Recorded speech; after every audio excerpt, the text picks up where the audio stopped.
Welcome back to Food Forest Feast. Today we are going to be cooking up Luffa gourd. This is one of the most prolific and easy to grow vegetables in my food forest. It's a vining crop that puts on dozens of these little fruit that will eventually get larger and turn into the loofah sponges that we use to wash ourselves. Little known fact, Luffa gourd when picked young is not only edible, it's incredibly delicious. And they make a great zucchini and summer squash replacement.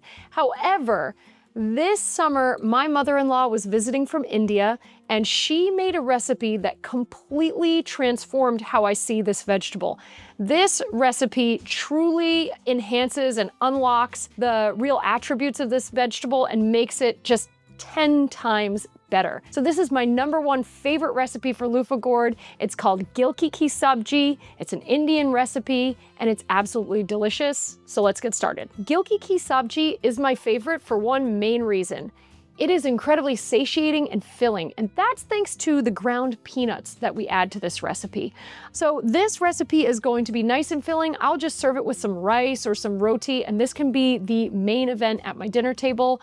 When you're talking about just the cost of growing some loofahs and a few simple low-cost ingredients, that really can't be beat as far as frugal, high-quality cooking from home. It's important to pick your Luffa gourds when they are small. I try to keep them under 1 inch in diameter.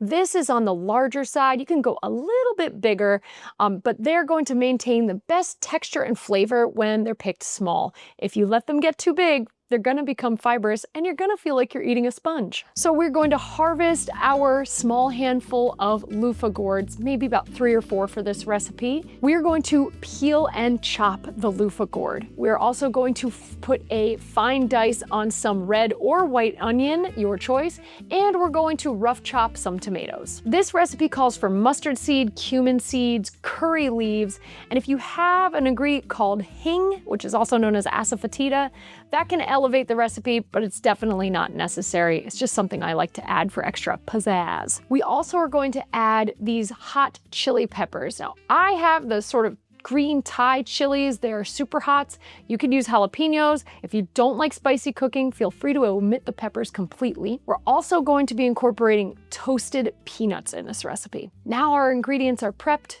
Let's get going. We're going to put a large saucepan at medium heat. I have sunflower oil here today. We are going to heat the oil in a pan, medium-high heat.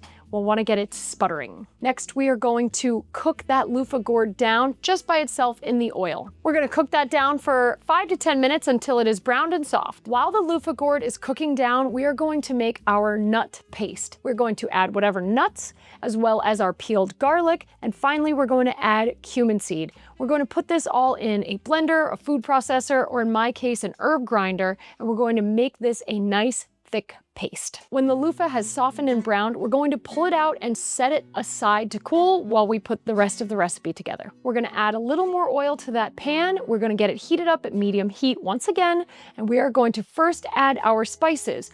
Curry leaf, mustard seed. Once those spices have started to sputter and release their aromatics, I'm going to add the onion. This is about the same time that you're gonna throw in your hot peppers if you choose. Once those onions go translucent, we are going to add our tomatoes. Get those tomatoes nice and cooked down. After tomatoes, we're going to add our powdered spices. I've got turmeric, which is also called haldi. I've got coriander powder. We have red chili powder and garam masala. Once things have become incorporated, we are going to add back the Luffa gourd and we're going to cook everything down until nice and soft and add the nut paste. Make sure and salt this recipe to taste toward the end. If you like to cook Indian recipes and you have a pantry full of different spices, feel free to riff on my base recipe. You can add turmeric, you can add asafoetida, hing, you can add anything you like to this recipe. It's very versatile. This is sort of a base recipe to get you started, but if you like to sort of jazz it up in your own way, please be my guest. All right, this recipe is done. It's absolutely gorgeous. This is creamy, it's rich in fiber, it's frugal, and it's flavorful. So It's a winner in my book. Once everything is nicely cooked down and soft, we are going to ladle it over basmati rice. We can scoop it up with naan or with rotis. This is one of my family's favorite dishes. Like I said, it could be a main dish or a side course. You are going to love this recipe. I guarantee it. It's going to save you a boatload of money and fill your tummy. See you next time.